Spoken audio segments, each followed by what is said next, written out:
Hoje, 23 de novembro de 2016, aqui na Secal, em Matias Barbosa, estamos recebendo o Luiz Eduardo, da FEAC de Juiz de Fora, com o tema A Jornada da Vida.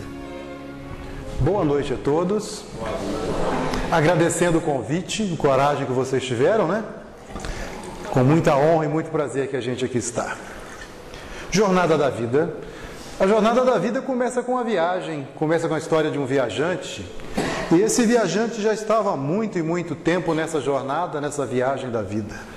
E certo dia ele encontrou uma menina na rua que olhou para ele e perguntou: senhor viajante, por que o senhor está carregando essa pedra imensa na cabeça? Ele virou assim: que pedra, minha filha? É essa, senhor viajante. O senhor carrega uma pedra imensa na cabeça? Ele virou: mas não sei não. Não está doendo a sua cabeça não?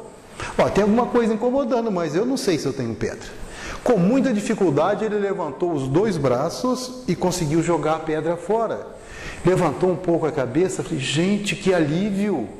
Eu não sabia que tinha uma pedra na cabeça. E continuou a viagem dele como qualquer um de nós. A viagem da vida, a viagem da reencarnação. Outro dia ele encontra uma outra pessoa, outra criança curiosa. Senhor viajante, para que o senhor traz essa corrente tão pesada no seu pescoço? Que corrente? Essa corrente, senhor viajante. Ele de novo, com muita dificuldade, conseguiu colocar a mão e tirar a corrente. A vida dele começou a ficar melhor ainda, porque não tinha uma pedra e não tinha corrente, e ele continuou andando na vida mais livre, mais leve, mais solto. E encontra a outra criança.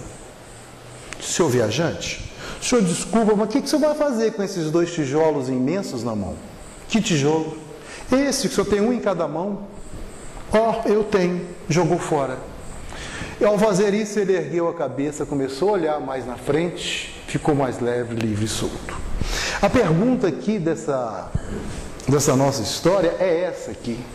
Qual era, na verdade, o problema que ele tinha? A pedra, o tijolo ou a corrente? Qual era? Que na realidade não era nada disso. Era a falta de consciência da existência desses pesos. Nós estamos chegando ao fim de um ano muito importante para o Brasil, muito importante para a reencarnação de cada um de nós. Agora em dezembro, vem um período de Natal onde a espiritualidade, amigos, espíritos superiores, vem muito mais à Terra por causa da nossa sintonia, que nós mudamos, nós oramos mais, nós ficamos mais caridosos, a gente sintoniza mais com Ele, a gente aumenta a nossa capacidade de caridade e o mundo se transforma. É a hora da gente fazer uma reflexão. Quantas pedras, quantos tijolos, quantas correntes a gente carrega e não sabe.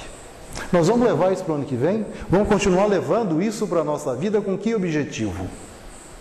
E quais pedras, quais tijolos e quais correntes a gente está na nossa vida?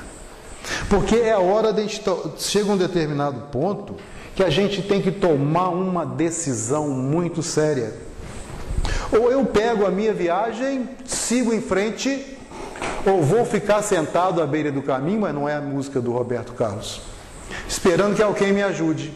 Mas acontece, gente, que os outros viajantes, os outros irmãos também estão carregando pedra, tijolos e correntes, estão cheios de problemas a resolver e têm as coisas deles a resolver. A nossa reencarnação, o nosso progresso depende dos outros ou de nós? Nós estamos vivendo a reencarnação mais importante que já tivemos até hoje, porque é a reencarnação que nós estamos tomando conhecimento disso, que nós estamos tomando conhecimento do Espiritismo. E quantas reencarnações como espírita nós já tivemos até hoje? Alguém já fez o cálculo? Você sabe, Jorge? É a primeira. Espiritismo, segundo Kardec condensou, analisou para a gente, foi em 1857. Raros de nós estão na segunda reencarnação. Nós estamos agora aprendendo coisas que imaginávamos, mas não tínhamos certeza anteriormente. Nós estamos vivendo uma nova realidade. A realidade da espiritualidade explicada por Kardec, explicada diretamente pelos Espíritos. Então, se a gente ficar sentado à beira do caminho, esperando as coisas acontecerem, o que vai fazer na nossa vida? Fica igualzinho as promessas de fim de ano. O ano que vem eu vou emagrecer, o ano que vem eu vou parar de beber, o ano que vem eu vou arrumar emprego, o ano que vem. e continuo fazendo as mesmas coisas que eu estou fazendo esse ano. Vai mudar o que, gente? Nada. Reconhece-se o verdadeiro espírita e nós, pelo esforço que faz para domar as más tendências. E que esforço nós estamos fazendo? Para nos melhorarmos. Ou a gente fica sentado à beira do caminho, numa zona de conforto, parado, estagnado no tempo. Porque quando a vida começa, quando nós reencarnamos, nós temos na mão apenas uma pequena mala. E dentro dessa mala que nós recebemos na reencarnação, com a bênção do esquecimento do passado, tem tudo o que precisamos para levar a nossa vida encarnada. Tudinho. Nós temos duas coisas importantíssimas que vão gerar todas as outras. A primeira coisa que tem da nossa mala, que é leve, quando a gente reencarna, é o amor. O amor de Deus que nos permite reencarnar, ter um novo começo, através do nosso livre-arbítrio, que não nos faz de marionete, onde nós vamos crescendo, aprendendo, convivendo e fazendo amizades preciosíssimas. E a primeira amizade é de papai e de mamãe, mais de mamãe, que a gente convive mais intrinsecamente no útero. A amizade da família, dos avós, dos primos, dos nossos vizinhos, dos amigos de religião. Mas acontece que, com o tempo passando, nós vamos enchendo a nossa mala de coisas que são desnecessárias. E o propósito do nosso estudo hoje, principalmente para quem está falando, é reorganizar a mala da nossa vida. A mala que nos segue, nos acompanha e leva as coisas da nossa jornada da vida. Então eu proponho que vocês fluidifiquem em seu colo uma mala, no colo de cada um de nós. Nesse instante a gente está fluidificando, na nossa frente tem uma mala e vamos abrir. Nós vamos começar a tirar as coisas de dentro da mala. A primeira coisa que tem é o pacote do amor, e ele é imenso, é incomensurável, porque amor é Deus. E nós somos frutos da vontade, do carinho e do desejo de Deus. Fomos criados pelo amor igualzinho ele criou Jesus Cristo. Nós somos importantes, não somos? Eu sou filho de Deus. Nós somos filhos de Deus. Primeiro pacote é o amor, e esse amor flutua, não pesa a nossa mala. Junto com um pacote de amor que engloba a caridade, a bondade, todas as virtudes, vem também o pacote da amizade, que é grande e leve, da ternura, do carinho, da amorosidade. Mas acontece que o tempo vai passando e a gente não percebe que está colocando pedra, tijolos e corrente da nossa vida, e de repente na nossa mala aparecem a raiva, aparece o ódio, aparece o remorso, aparece vingança, ressentimento, ingratidão. E aí? Cada pacote desse, para a gente retirar o pacote da raiva, do ódio, da mágoa, eles são pacotes pequenininhos que vão enchendo a nossa mala e se multiplicando. Olha a força que tem que tirar de dentro dessa nossa mala, de dentro do nosso coração, do nosso íntimo, porque juntamos e não percebemos que estamos com raiva, estamos ingratos, temos ódio, remorso, melindro à toa. Eu me lembro outro dia que o moço falou que eu só tinha uma orelha esquerda, eu fiquei com raiva dele, esqueci que tinha outra que é direita. A gente fala, os outros falam, na brincadeira a gente se melindre, é porta aberta à obsessão. A gente perde a capacidade da amorosidade por causa da raiva, do ódio, do desprezo, da ingratidão. E amorosidade não é amor. Amorosidade, segundo Eugênio Mussac, é a capacidade de demonstrarmos o nosso amor com carinho, com sorriso. A gente está vendo muito mais coisas externas a nos contaminar, porque não estamos parando para analisar a mala da nossa vida que carregamos dentro dela. E esse pacote para tirar, que é o primeiro pacote que a gente propõe a tirar da nossa vida, é a raiva. Mas a gente tem que saber de onde vem a raiva, qual a procedência da raiva da nossa vida. Às vezes eu estou com raiva, não sei porquê, fiquei com raiva porque a pessoa me fechou no trânsito. Fiquei com raiva porque você passou por mim e não me deu bom dia. Aliás, se vocês passarem por mim lá em Juiz de Fora, eu estiver na beira do rio de manhã, se eu não cumprimentar, por favor, não fiquem com raiva, porque às vezes eu estou em pressa e nem vejo onde eu estou. Não é de maldade, é porque eu desligo. E quantos fazem isso? Desliga, nunca me cumprimentou. Sou tão importante assim que tem que ser cumprimentado. Mas a procedência da nossa raiva, a primeira procedência é espiritual. É a existência do nosso passado quando orgulhosos, ingratos. Nós desenvolvemos em nós sentimentos de opressão, de desrespeito aos outros. E quando os outros não concordam com a gente, é um motivo para raiva. De repente a gente quer saber quem eu fui em encarnações passadas. Graças a Deus a gente não sabe. Mas eu posso saber o que fui? Fui uma pessoa orgulhosa, ingrato, que sinto raiva. É uma das minhas provas, apagar a raiva da minha vida, controlar a raiva, aprender a lidar com essa raiva, tirá-la da mala que está pesando e eu não estou percebendo. Outra coisa, outra procedência da raiva pode ser a culpa. Estudamos um pouquinho sobre culpa ontem lá na FEAC, sobre os espíritos culpados, que na realidade a pessoa que está culpa está com ódio de si mesmo. Porque tomou uma atitude errada e não consegue o auto-perdão. Pode vir da culpa, decorrente também de existências passadas e de atitudes que eu estou tomando nessa existência, nessa encarnação, porque não me analiso. Não paro para pensar em minha vida. Estava ouvindo aquele juiz, gente, como é? Está cheio de palestras, me falhou o nome dele agora. Haroldo Dutra Dias. Obrigado quem soprou para mim. Me falhou o nome dele. Perguntaram para ele se seria soberbo orgulho fazer a caridade para me beneficiar. Ele deu uma resposta. Ele falou o seguinte: quando a gente entra no avião, a aeromoça vai falar nas instruções, se houver a despressurização do avião, máscaras cairão. Coloque a máscara primeiro em você. Oxigene primeiro você. Cuide primeiro de você para depois cuidar do outro. Porque se você não se cuidar, não se oxigenar, você não vai ter capacidade de cuidar do seu irmão. Então ele continua. Se você levanta mal, está com raiva, coloque a máscara de oxigênio da prece. E se não der certo, faça mais prece. Lave o rosto com água fria, faça mais prece. Mude a sua sintonia. Porque só assim você vai poder ajudar os outros. A gente só dá o que tem. E se eu tenho raiva, ódio, mágoa, angústia, o que eu vou dar para o meu irmão? Já pensou se Joana de Ângeles, o Chico Xavier, Jesus, estão com raiva, com ódio, com angústia, o que eles iam dar para a gente? Nós somos seres falhos, carregamos uma série de coisas inadequadas, por isso nós estamos num mundo de provas e expiações.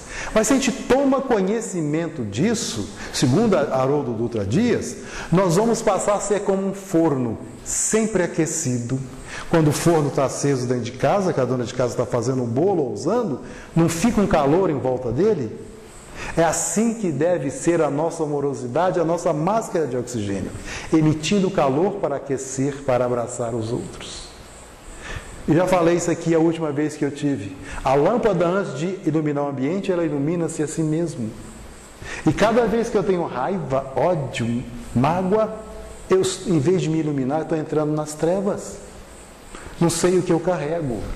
Outra coisa de procedência da raiva é a existência atual. Nem tudo é de existência passada, gente. Continuo fazendo os mesmos erros. Por isso continuamos no mundo de provas e expiações. É atual. Não me cuido, não me olho. O que eu estou fazendo de mim? Está dando um probleminha aqui. Acho que agora eu vou consertar. Pronto. Outra coisa que nós temos que analisar. A postura de quem está sentindo raiva, de quem está zangado, a primeira postura é de agressividade. E por que essa postura de agressividade? Porque se eu estou com raiva de alguém, eu tenho também um sentimento de culpa e não existe raiva sem culpa. Depois a gente vai mostrar isso. Se você, Jorge, sabe alguma coisa que eu fiz no passado, que eu fiz semana passada, eu estou com raiva de você, que você pode colocar a boca no mundo e falar os meus erros. Que eu penso que só eu sei, esquecendo da multidão de testemunhos que existem em nossa vida. E outra coisa da postura de quem raiva é a autopunição. Não permito que ninguém chegue perto de mim. Se pisar no meu calo, eu piso, eu estou com raiva, mau humor constante. Eu começo a me punir e me afastar das pessoas. E, consequentemente, as pessoas começam a se afastar de mim porque eu estou me afastando delas. Estou carregando angústias no lugar. A pedra vira uma angústia, a corrente vira uma mágoa, vira mau humor. E tem uma outra coisa. Quando a gente está com raiva, já reparou que a gente está sempre vítima. E no Espiritismo nós aprendemos que não existe vítima. Existe o mau uso da lei do livre-arbítrio, da causa e efeito. O que eu passo hoje é consequência do que eu fiz ontem, anteontem, o ano passado, há 60 anos atrás, em encarnações passadas. Eu sou hoje o que eu comi de manhã, que eu bebi. Meu corpo, minha mente. O que eu orei e o que eu deixei de orar. E a gente está se considerando vítima e muitas vezes tem a pior de todas as ingratidões. Culpar a Deus pelos meus insucessos, pelo meu mau humor, pela minha raiva. Esquecendo que, na lei de causa e efeito, eu o que faço comigo. Deus não faz esse mal com a gente. Interessante que logo eu falei que para haver raiva tem que ter o medo. Não existe raiva sem medo. O medo, não se pode sentir raiva sem primeiro sentir medo, o medo do fracasso. E a venerável Joana de Ângeles coloca para a gente maravilhosamente uma historinha que eu demorei a entender. Vocês já viram, ninguém passou por isso, lógico, aqui em Matias, nem Juiz de Fora. 2 horas da manhã, a gente morrendo de sono, aquele pernilongo. Bzzz. Quantos tapas nós já demos na orelha? A gente perde sono e acorda com raiva. Do mosquito? Não. Segundo a venerável Joana de Ângeles, ele acorda com raiva da gente, do nosso fracasso e da nossa incapacidade de lidar com aquela situação. É o que ela coloca. Um simples mosquito no quarto pode provocar raiva quando não resolvemos a situação. As coisas mal resolvidas na nossa vida, como um mosquitinho, que vai nos atormentando, pesando. Mas vão um pouquinho. A raiva é decorrente do medo, mas essa raiva constante, esse pacote de raiva, dá para tirar o pacote de raiva fácil da gente? Fazer assim? Ou quem dera peso, né? Mas quando essa raiva está se cronificando e gira filhotes, e como efeito colateral vem o ódio, o que a gente faz? E o ódio? E o ódio, gente? Olha que coisa terrível. A pessoa com ódio está gerando vingança, quer vingança, porque o ódio gera vingança. E a vingança gera terrorismo. Que terrorismo? De guerra? Daquele pessoal que foi lá nos Estados Unidos derrubar as torres gêmeas, etc. Não. O terrorismo íntimo, o terrorismo contra o meu sentimento, minha autoconsideração, meu auto-amor, minha autoestima. E eu transfiro esse terrorismo para os meus seres mais perto e mais queridos, dentro de casa, depois no trabalho. Esse terrorismo começa eu não querendo conversar, ignorando. Dentro de casa, se eu que ganho mais não coloco dinheiro, não deixa minha esposa pôr a cara na janela, meu filho não faz isso. É um terrorismo terrível, porque eu estou com ódio de alguém, de alguma coisa ou de mim mesmo. Gera guerras. Porque a pessoa que está convivendo com a gente não está aguentando. Às vezes discute. Olha o clima que a gente põe dentro de casa, dentro do trabalho. No centro espírita pode acontecer, mas já fica mais difícil, porque quando a gente chega aqui o ambiente está preparado. Muitos obsessores estão nos acompanhando, não vão passar ali do corredor. Mas dentro de casa, esses obsessores são nossos convidados através das nossas emoções, sentimentos, dessas pedras, desses tijolos. E outra coisa, perseguições. Começa a perseguir quem tem um ódio. E quem é que faz isso tudo? Quem é que faz isso tudo? O gerador disso tudo está dentro da gente. É o pensamento doentio. Quando pensamos, criamos emissões fluídicas, que aí a gente fluidifica, plasma figuras, imagens, e os espíritos vão ver. Os irmãos obsessores vão ver. Nós vamos nos auto-obsediar com isso também. Porque com o pensamento doentio, eu estou te vendo como um inimigo, você é meu inimigo. Você não fez nada.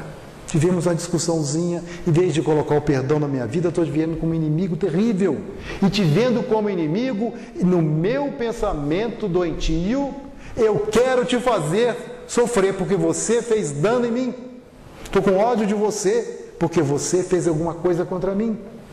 Começa a ter planos mirabolantes. Começa a te vigiar e perseguir mentalmente. Tomara que você caia e quebre a unha postiça. Tomara que você caia e rasgue a minha calça. Tomara que você caia e quebra a perna. Ó, coisa piorando.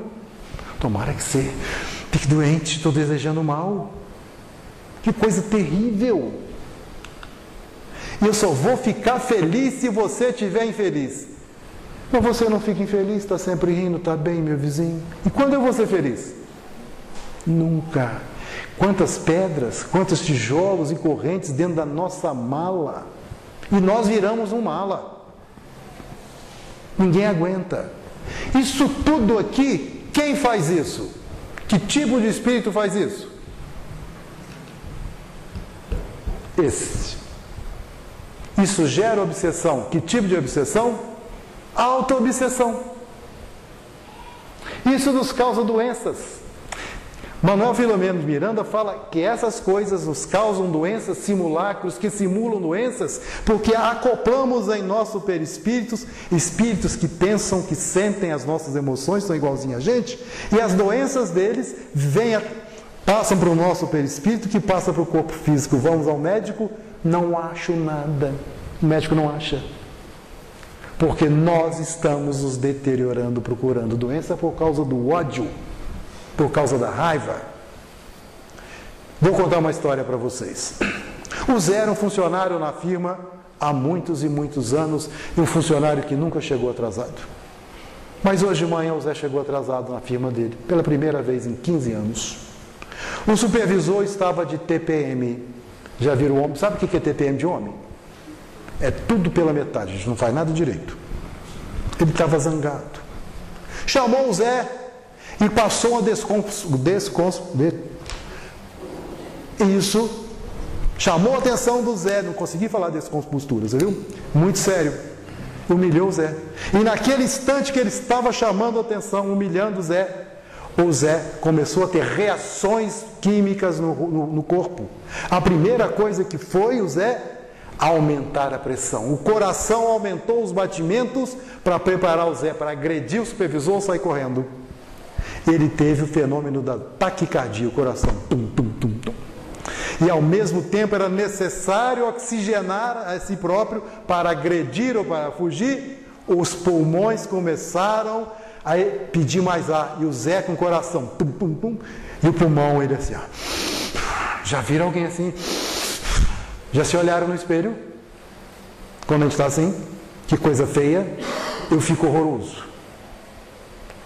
Ao mesmo tempo, as glândulas suprarrenais que ficam em cima dos rins, olha que coisa interessante, as suprarrenais estão nos rins, começam a liberar substâncias que causam vasoconstrição. As veias e as artérias diminui a luz do vaso. O sangue começa a gerar com mais velocidade, a nossa pressão arterial aumenta. Estamos perto aí de ter um ataque cardíaco, um AVC, um derrame. Ainda bem que nem sempre acontece de repente. Mas acabou. O Zé foi trabalhar. E remoía isso o dia inteiro, o dia inteiro. Chegou em casa, a esposa, oi bem, ele bem longe, não quero conversar com ninguém. A janta na mesa, ele mal comeu, mal tomou banho e deitou. E ao deitar, ele começou a imaginar aquele chefe terrível que humilhou ele. Ele não conseguia tirar da cabeça. O que aconteceu com o corpo? De novo a taquicardia, a taquipneia. As glândulas suprarrenais voltaram a trabalhar, de novo a pressão alta, de novo podendo deslocar um trombo e ter um infarto ou ter um AVC.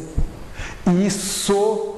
obsessão, só se é obsessão quando a ação do espírito mal é constante. E se isso vira constância na vida dele? A auto-obsessão. O que a gente faz com a gente? por guardar ódio, por não aprender a perdoar.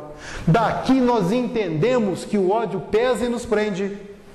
A nossa mala fica mais pesada para a nossa viagem, que o ódio nos prende a quem eu odeio. O amor liberta. Viu a diferença? Eu te amo, vá em paz, seja feliz. Vendo a diferença imensa? Foi esse tempo todo que Jesus falou para a gente. Amai a Deus sobre todas as coisas, de todo o teu entendimento, e ao próximo como a ti mesmo. E a gente não se ama o suficiente. Está livre de a gente passar essas raivinhas, ou raivonas. Dr. Ricardo Baesso falou que nós espíritas, um pouquinho mais experientes, já tem mais de 3 meses de espiritismo, temos direito de ter no máximo 15 minutos. Eu não consegui ainda não, mas eu estou fazendo uma força na hora que acontecem as coisas, mas a gente tem consciência. Não é? Vamos mais um pedacinho. Está fácil tirar a raivinha, o ódio? O ódio vai criar distúrbios fisiológicos, seus efeitos são paralisantes. Por isso que guardar ódio é como segurar um carvão na minha mão para te queimar. Queima onde primeiro? Olha a minha mão. Está queimada. Quem se queima é a gente. Não é desprezar, largar para lá. Nós temos dificuldades imensas no perdão. Temos mais facilidade de guardar lixo dentro da gente. Raiva, ódio são lixos. E ressentimento. Se você ainda está ressentido com aquela pessoa que falou alguma coisa que não devia com você, você está ressentido que você foi comprar o jornal de domingo, o Flamengo perdeu, o jornaleiro estava zangado, não te atendeu direito. Tem gente que fica ressentido, e eu peguei acontecendo comigo, que eu passei em frente à casa da Maria José, que é minha vizinha, e ela tem um pitbull. A casa é toda gradeada. E o pitbull estava solto. Na hora que eu passei distraído, ele deu uma latida que eu dei um pulo para o lado. Eu fiquei com raiva do cachorro. Falei, gente, o que eu estou fazendo comigo? Mas nós somos assim, ou pelo menos eu sou. Fiquei com raiva do cachorro. O que o cachorro está com isso? Ele está protegendo a casa dele. O papel dele está lá, não me agrediu. Eu fiquei zangado com ele. Então, se a gente ainda está sentindo hoje ainda a decepção, a tristeza, a raiva dos outros, isso significa que eu estou ressentido. Isso é o ressentimento. Eu estou igual ao Zé da nossa história, eu vou deitar e fico rememorando aquilo tudo. Que peso, como é que eu vou dormir? Que tipo de sono, de sonhos e no desprendimento parcial, para onde eu estou indo? Estou indo ajudar? Vou contar um segredo para vocês e que vocês não podem contar para ninguém, que é um segredo da FEAC. A maioria de nós somos em torno de 500, quando precisa voltar, e os nós médios, estamos hoje em torno de 60 e poucos. Quando a gente precisa voltar de madrugada, um ou outro consegue ir sozinho, a maioria tem que ser levado, porque a gente não consegue sair do quarto. Fernanda, já comentaram isso com vocês lá no curso? Eu sou um deles. Eu tenho que ser levado. Só a dona Benícia ia sozinha. A dona Benícia levantava, ia de madrugada, encontrava. A gente é levado. Porque não nos preparamos direito. Deixamos raivinha, ressentimento. Não oramos o necessário. Não nos limpamos. Quem é que toma banho todo dia que faz higiene? Só você. Parabéns. E eu, como vinha falar que hoje tomei banho às 6 horas da tarde. Também estou limpinho. Só nós dois. Mas tirando a brincadeira, a gente não faz a higiene do corpo todo dia? Fazemos a higiene da mente, do pensamento? Quem faz? Eu estou apontando um dedo para vocês e quantos para mim? Normalmente eu aprendi que o estudo, a palestra é muito mais para o orador do que para vocês. Muito mais para a gente. No Evangelho segundo o Espiritismo, lá no capítulo 27, no item 22. O primeiro dever do cristão, a primeira coisa que ele deve fazer antes de voltar à vida, de sair da cama, de acordar, é a prece. A primeira limpeza do pensamento é a prece. O pensamento positivo, o mais positivo que existe é a prece. E até nas nossas preces, a gente coloca peso às vezes, porque a gente se acha melhor e maior que Deus. A gente quer as coisas e muitas vezes a gente quer ensinar a Deus como fazer por nós. Já reparou essas coisinhas? Vou contar outra história. Hoje eu estou cheio de história.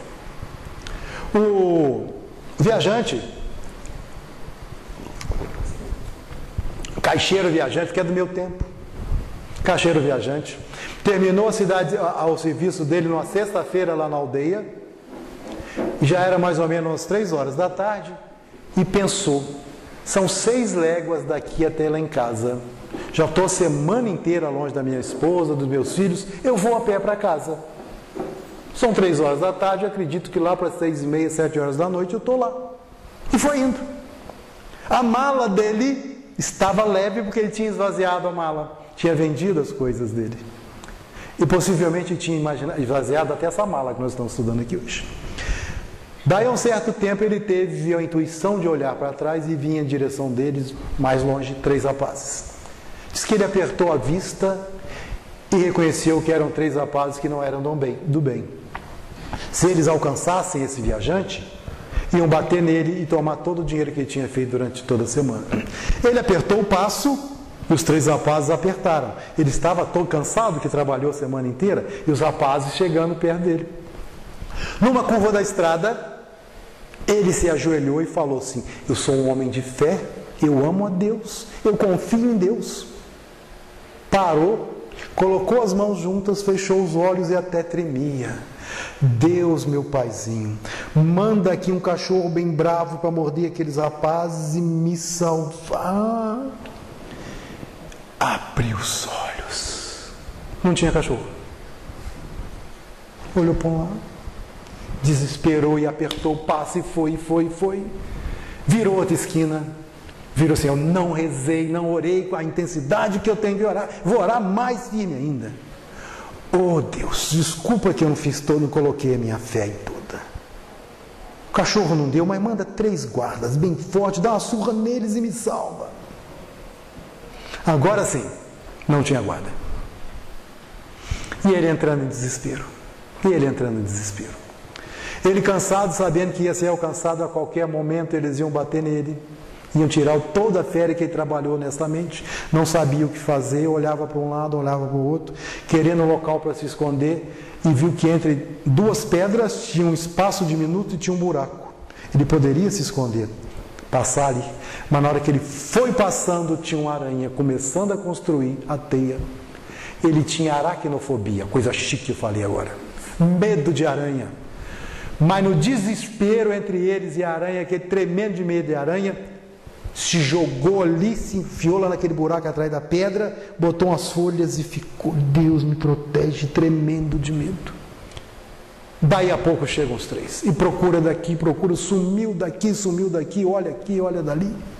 E um deles vira assim: chefe, só tem um lugar que ele pode estar escondido atrás dessas 2 pedras. O chefe olhou: deixa de ser burro, Zé. Você está vendo que tem uma teia de aranha e se ele tivesse passado ele tinha estourado? Aqui ele não está.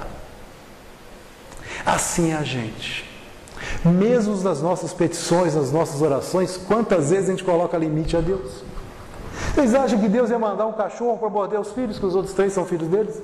Ia mandar um guarda para bater no filho? Deus precisa de fazer trovões, soltar foguetes para fazer o bem para a gente? Nessas pedras, tijolo e corrente que a gente está carregando, nós não estamos parando para orar, a gente não está parando para conversar com Deus, a gente não está parando para se tratar, para aumentar a nossa luz, e a nossa mala vai pesando, e a gente vive cheio de ressentimentos. Tornar a sentir. Eu coloquei até mais ou menos o cachorro que latiu para mim, mas não estou com raiva dele mais não, foi só na hora. Sentir novamente. Para alguns de nós é sentir infinitivamente, não para. Outra história. Dr. Fernando Emílio Ferraz Santos, não vou falar que ele é vice-presidente da FIAC, nem que é médico homeopata, porque vira fofoca, e o Jorge conhece ele.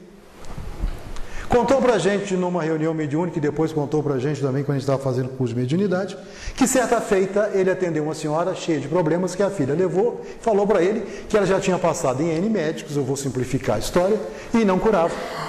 Ele ficou com a senhora, a primeira consulta de homeopatia, quase 2 horas, que eles perguntam tudo, passou a prescrição e diz ele que ficou feliz pela intuição, passou o remédio certo. Ficou feliz. Pediu que ela voltasse daí 1 mês. A filha falou, ela não volta em médico nenhum. Mas daí a 1 mês, chegou ela e a filha falou, doutor Fernando, ela voltou, não sei o que o senhor fez. Ele não fez sozinho, né? E aí, senhora, não sabemos o nome dela, não. Graças a Deus. Ele não ia fazer isso. Melhorei nada, continua a mesma. O Fernando Emílio falou assim, gente, o que eu fiz de errado? Eu fiz a prescrição, estava tudo certo, vou continuar conversando, e durante a conversa, ela vira assim, uma coisa eu não falei para o senhor, o ódio que eu tenho do meu genro. Senhora, quando eu vejo aquele meu genro, o meu coração sangra, meu peito arde. Ela tinha uma úlcera que não sarava. Fernando Emílio, você lembra dessa história, Jorge? Quanto tempo tem isso? Mês passado? Não, quantos anos? 22. O moço, pelo que parece, teve uma brincadeira inadequada quando namorava a filha. Hoje estão casados, ela tem uma neta que ela não viu crescer, não foi na casa, porque não suporta ver o genro. A filha está casada com ele, está feliz, ela perdeu de acompanhar o crescimento da neta, de ser amiga da filha, de ser amigo do genro, porque ficou ressentida, não perdoava. Que pedrona na cabeça que ela carrega. E a doença está aprovada aqui, a úlcera nela. O que a gente faz na jornada da nossa vida? É uma escolha. E isso inclui esse ressentimento para aquela pessoa que você acorda de manhã e olha no espelho. Porque a gente não se perdoa, não se ama.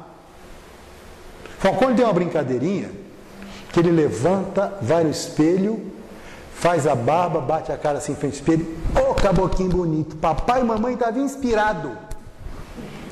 Nossa, era uma brincadeira, mas a Andréia falou, não, Eduardo, ele faz isso todo dia.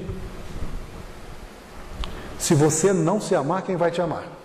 Se você não tiver o calor para dar, quem você vai aquecer? Se você não tiver a luz, onde você vai eliminar o caminho de quem? Estou lembrando da venerável Joana de Ângeles no livro Vida Feliz, mensagem 120. Ainda que não saibas, és exemplo para alguém. Positivo ou negativo? És exemplo para alguém. Para mim mesmo. Olhando a hora. Está com ressentimento de você? Não se ama? Eu não valho nada? Eu não presto? Não faço nada direito? E passa a acreditar na maior mentira do mundo, que eu não valho nada, que eu não faço nada direito? Eu sou filho de Deus, eu sou filho de amor, eu estou crescendo. Eu posso e devo fazer tudo direito, eu sou capaz. A gente se coloca incapaz em uma série de coisas. E o pior de tudo, a gente está criando os nossos filhos, nossa juventude, e fala, isso não vale nada, você não aprende, você não vai conseguir fazer, você é burro. Ainda passa nossos ressentimentos para os outros, atrapalhando os outros. Se o outro estiver numa fase de crescimento mal, vai acreditar nisso também, igual a gente. Olha o que a gente faz conosco, e isso a gente faz com quem a gente odeia ou com quem a gente ama, que está do nosso lado. Com quem que a gente mais discute e mais fala. Mais um pedacinho. O outro ressentimento vira remorso. E remorso não é bom. Por que remorso não é bom? É mais uma pedra dentro da nossa mala, um pacote pesado. Existe o remorso positivo e o negativo, e a maioria dos remorsos são negativos. Imagine que a gente tem 2 opções na nossa vida, o caminho à direita e à esquerda. Eu tomei o caminho da esquerda e o caminho da esquerda está errado. Eu continuo a andar no caminho da esquerda, mesmo sabendo que está errado. E o remorso vem do caminho da decisão que eu tomei errada e a minha incapacidade de voltar. Remorso significa literalmente tornar a morder. Eu fico ali remoendo, me mordendo, sem me perdoar e sem a capacidade de voltar e tomar o outro caminho, e começo a me autopunir, com medo que vocês saibam das minhas fraquezas, do meu erro, me escondo, fico raivoso com ódio de mim e do mundo. Não é isso que o Espiritismo prega. Livro Céu e Inferno, lá no capítulo 7, as 33 leis. Arrependimento, expiação e reparação. Reparação com quem? Comigo? Porque ao contrário do remorso, se eu me arrependo, eu volto e pego o caminho certo. O remorso paralisa a minha vida. E a gente carrega uma pedra dentro da mala com remorso, às vezes, nem todos nós, que é difícil de tirar, uma auto-obsessão que precisa de muita prece, muita água fluidificada, muito passe e terapia medicamentosa, médico, psiquiatra. Nós causamos, que baixamos a nossa guarda. Outra coisa que está naquela lista, ingratidão. Quantos de nós guarda muito mais raiva, mágoa, do que gratidão? A gente lembra de quem nos fez mal, esquece de quem nos fez bem. Isso é ingratidão. Qual o nome da sua primeira professora? Quem te colocou a mão na sua mão para te ensinar a escrever? Qual o nome da sua babá? Da sua empregada? Qual o nome daquela pessoa que te salvou na hora que você estava em apuros? Quantas vezes sua mãe ficou sem dormir porque você marcou para a gente chegar às 10 horas, nós chegamos às 10 horas da manhã, mas era 10 horas da noite. Ingratidão das pessoas que proporcionaram a chance de uma nova reencarnação.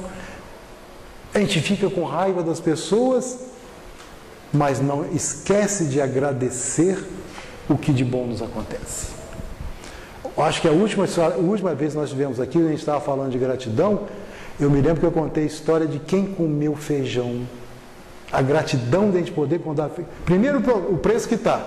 E segundo, para aquele cara que foi lá, plantou o feijão, esperou o feijão crescer, colheu, ficou com dor nas costas, colocou no saco, veio uma pessoa na carroça, na caminhonete, levou para a fábrica, beneficiou. Hoje a gente nem escolhe feijão mais, ele já vem pronto, né?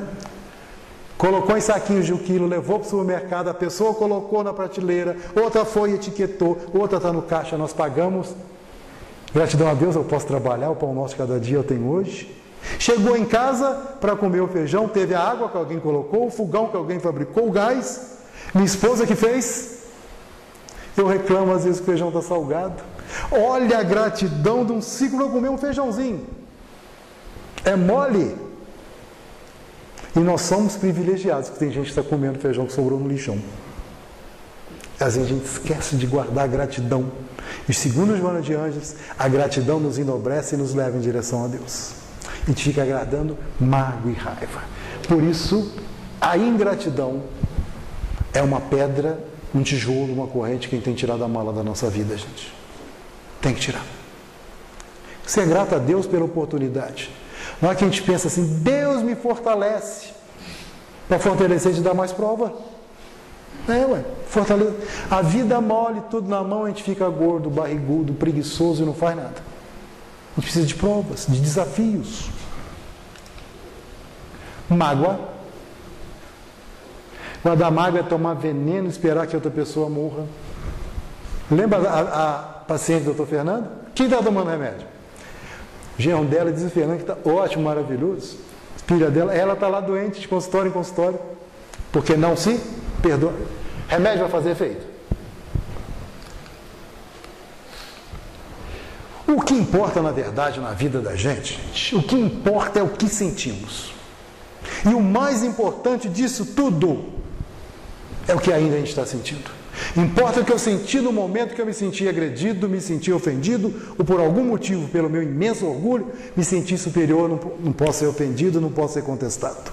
Mas o que importa, o mais importante, o que eu ainda estou sentindo em relação àquilo de 22 anos atrás ou de 5 minutos atrás. O que eu estou sentindo, o que eu estou levando para a cama, que amigos eu estou levando para a minha casa, para a minha mente, para o meu desprendimento na hora que eu durmo, onde eu estou indo. O que é importante é que eu ainda estou sentindo raiva, ódio, mágoa, rancor, ressentimento. Estou guardando isso para quê? Isso é lixo. Nenhum de nós está falando que é fácil. O motivo do nosso estudo hoje é chamar a atenção principalmente de quem fala. Que a gente tem que tomar conhecimento. Porque nós igual o viajante do começo da nossa história. Não tinha conhecimento que tinha pedra, tijolo e corrente. E às vezes a gente não tem. O importante é a gente perceber que esses sentimentos foram escolhidos por nós. Nós escolhemos sentir raiva. Nós escolhemos sentir raiva. Nós escolhemos sentir ódio. Somos nós que escolhemos o que sentir diante de agressões e ofensas. Pelo orgulho, pelo egoísmo. Tem gente que escolhe ser o mais sofredor. Encontra ali no centro de Matias, minha unha encravada hoje está doendo. Você vira, a minha dói mais. O meu diabetes é seu, fica para você. Minha dor de cabeça, minha raiva, meu ódio é seu, fica para você. Não quero não. Os outros te ofendem, é dele. É dele. Se eu entrar na sintonia dele, eu vou pegar o quê? Os problemas dele, eu vou virar esponja. Quando a gente molha, ela se encharca. E para evitar que isso aconteça, começa de manhã, Evangelho segundo o Espiritismo, capítulo 27, item 22. Fica com prazer de casa para ler o item inteirinho. Quase terminando. Vocês notaram na nossa vida quantas vezes nós estamos ficando irritados durante o dia, no trânsito, na escola, no centro espírita, em casa? E essa irritação começa a gerar raivinha, de raivinha vira ressentimento, ódio. Existe um estudo sério feito por um neurocirurgião, neurocientista americano, não lembro o nome dele agora, que ele coloca a nossa vida como uma relação 90-10. Lembrei o nome dele? É Stephen Covey. Viu que pronúncia? Tem ninguém que fala inglês aí direitinho, não fala? Covey. É isso. Perfeito. Stephen Covey. Obrigado. É esse senhor aí. Ele falou que a nossa vida é uma relação 90-10. E para exemplificar isso, ele conta uma história, lá vou eu contar outra história. Depois você corta as histórias. Alto executivo de uma firma americana acordou como toda manhã, fez a sua higiene pessoal e foi no closet. Americano não tem guarda-roupa, tem closet. Abre a porta e tinha lá, escolheu uma camisa de casimira inglesa, nunca vi esse negócio. Uma gravata italiana, eu nunca vi uma camisa de casimira inglesa. Não sei nem se eu já vesti uma camisa dessa. E olha que eu já fui até São João del Rei, já fui ao Rio, já fui a Bicas, vem aqui, só viajar, eu nunca vi uma camisa dessa. Aí, vestiu a camisa e colocou aquela gravata italiana, pegou o paletó do terno, colocou no ombro, desceu, chegou na mesa da cozinha de manhã cedo, colocou o paletó na gaveta e a mesa arrumada amorosamente pela esposa. Tinha alguma coisa errada na mesa que ele olhou, mas não notou. Tinha lá aquele prato com ovos e bacon, um copo de café bem quente, as colheres, tudo direitinho. Nisso, ele está se sentando com aquela camisa branca de casimira inglesa. Veio a filhinha dele, de 4 ou 5 anos, desce a escada, paizinho, bom dia, e se joga no pescoço dele. Ao se jogar no pescoço dele, ele vira, bate a mão no copo de café quente e aquela camisa de casimira inglesa é suja de café. Nesse momento ele ficou com a raiva da filha, empurrou, xingou, falou palavrão. Tô queimada a minha camisa de casimira inglesa. Xingou. Se levantou batendo o pé, voltou no closet. Tá certo agora? O closet. Não estou acertando uma. Tirou a camisa, pegou uma toalha limpa, a água lá é até filtrada, não precisa de filtro, limpou a barriga com a toalha, pegou outra camisa branca de casimira inglesa e vestiu igualzinha, outra gravata italiana e vestiu e desceu. Nisso a filha chorando, não tinha tomado café, bate o ônibus escolar, ela não estava na porta e lá horário, o ônibus foi embora. E ele com raiva, pegou a menina, vamos para a escola. Entrou no carro e saiu furando o sinal, passando ou velocidade excessiva.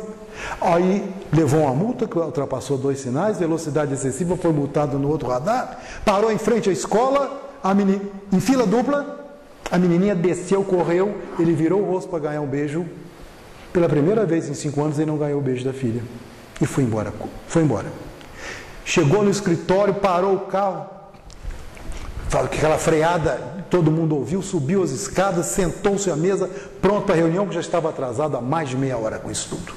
Sentou o chefe dele, acima dele, vamos começar a reunião. Ele, vamos sim, com aquele mau humor, coloca a mão de baixo para pegar a mala, esqueceu a mala em casa, volta em alta velocidade, leva mais multa, em casa pegou a mala, chegou, a reunião que era para começar às 9 da manhã foi começar quase 11 horas. E o mau humor dele terrível, não conseguia resolver nada direito. Ao voltar à noite para casa, a filha morrendo de medo dele, que nunca tinha visto ele desse jeito, não abraçou.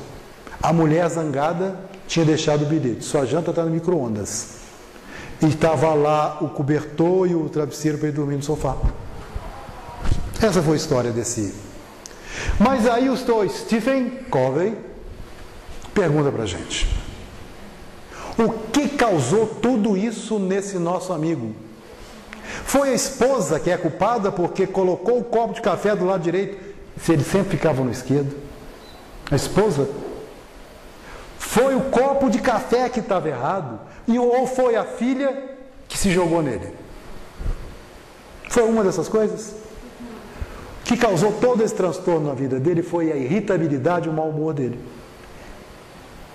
Ele tinha, ou tem, uma quantidade de camisa de casimira inglesa. Sou doido para ver uma camisa dessa. Levantou lá, pegou mais uma. Custava ele levantar, filha, tenha mais cuidado na próxima. Levantasse, pegava a camisa, trocava, estava tudo bem, a filha pegaria a van escolar, o ônibus escolar, e ele pegaria as coisas dele e chegaria a tempo no serviço. Aí, o Stephen fala para a gente: a nossa vida é uma relação 90-10. Nós controlamos 90% de tudo que acontece com a gente.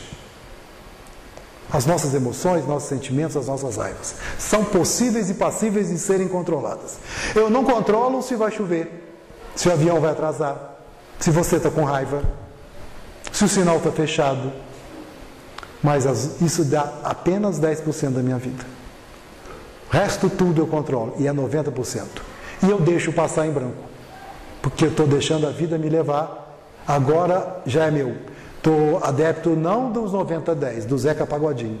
Deixa a vida me levar, vida levo eu. Não penso. Em vez de falar, deixa a vida me levar, não, vida, levo a eu. 90% eu controlo na minha vida. Mas não me preparo.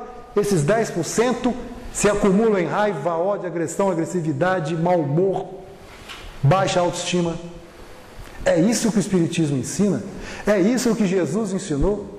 É isso que nós espíritas, que estamos aqui convictos que hoje eu sou melhor do que ontem, mas em compensação amanhã eu vou estar melhor do que hoje, porque reconhece o verdadeiro espírita pela transformação moral e pelo nosso esforço para domar essas más tendências desses 10%. Isso é científico. Isso está na religião.